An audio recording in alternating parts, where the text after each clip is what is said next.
Now let's take a look at the next section within our control bar, and this is mainly the transport area. And we'll start with this button on the left. Now if you have access to the project files and you want to follow along, this file is called Transport 1. Okay, so now to our Follow Mode button. To be able to see this in action, we need to press our Tab key to go over to our arrangement view. I'm going to turn Follow Mode off so we can see what happens when we begin playback without Follow Mode. And playing by clicking on the Start button. Now notice what happens when we get to the end of the screen. The song's still moving ahead, but the screen is not following.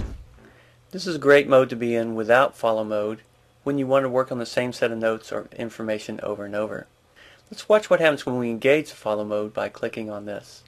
Again, playing from the beginning.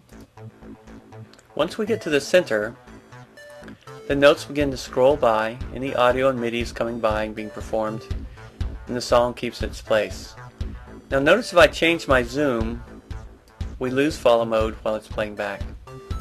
Engaging Follow again. Now anytime you click play, it usually begins from the start position.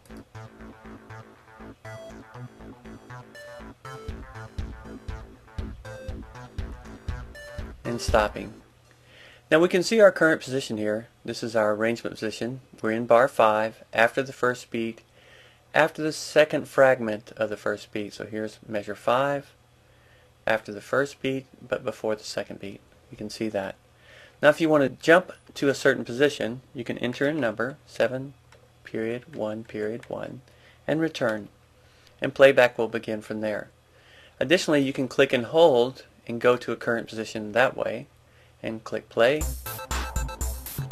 Now notice that even if I jump ahead, when I click play again, it goes back to that memorized bar 23. Now to reset that to the 111, simply double click on your stop button. So again, your play button begins from a current memorized location, usually 1-1. Even if you click on it while you're playing, immediately takes you back to the beginning. Stop once stops you and maintains your current position. Stop twice takes you to the beginning and resets the memory to 1.1.1. Next to that is our global record button, and this allows us to either A, build a new arrangement, or in this case we already have an arrangement. Let's add in some additional information. Tabbing back to session view, and you can see here on track 5 I have a crash cymbal ready to add in. So I'm going to enable global record mode and begin playback. So after I get to bar 4, I'm going to launch this. And the same thing after it gets to 6, I'm launching again. Now if we go back to our arrangement view, we can see these crash cymbals. So they weren't there before, we added them by engaging global record mode. Now let's head back again to our session view and launch an empty scene and simply click on this clip. Now down here in detail view we can see it starts at measure 3. I'm going to bring this forward and I want to add some information to it. Now if I simply click on the record button here, I can play, but let's listen what happens.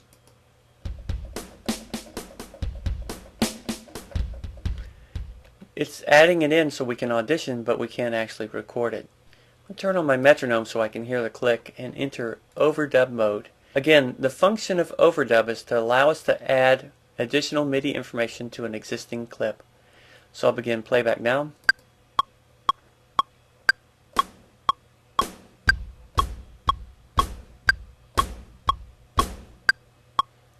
Come back around and add some more clicks, kick drums.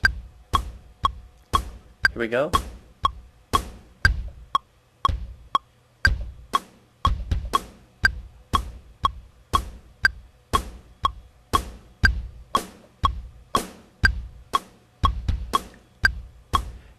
Now if I want to practice, I'm going to turn overdub mode off.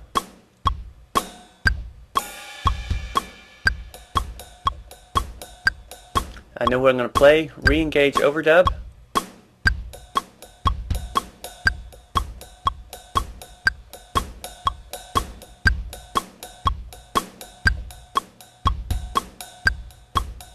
Again, I can practice. Overdub off. Add it back on.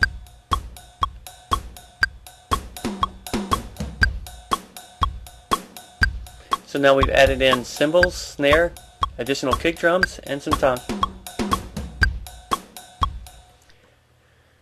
Okay, so that's overdub mode.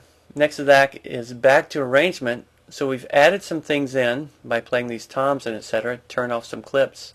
Anytime I want to go back to my last recorded arrangement, I simply click on this BTA, and now when I play from the beginning, we're back to what we started with. No additional clips are playing back anymore. Our crash is there because we recorded that. Okay, so back to arrangement is kind of like a safety switch. You can do that while you're playing. Again, you can launch a clip. Return back to arrangement even while we're playing live.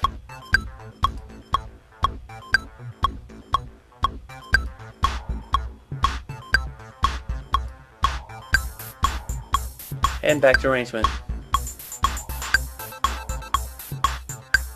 Okay, so that's a great use of back to arrangement.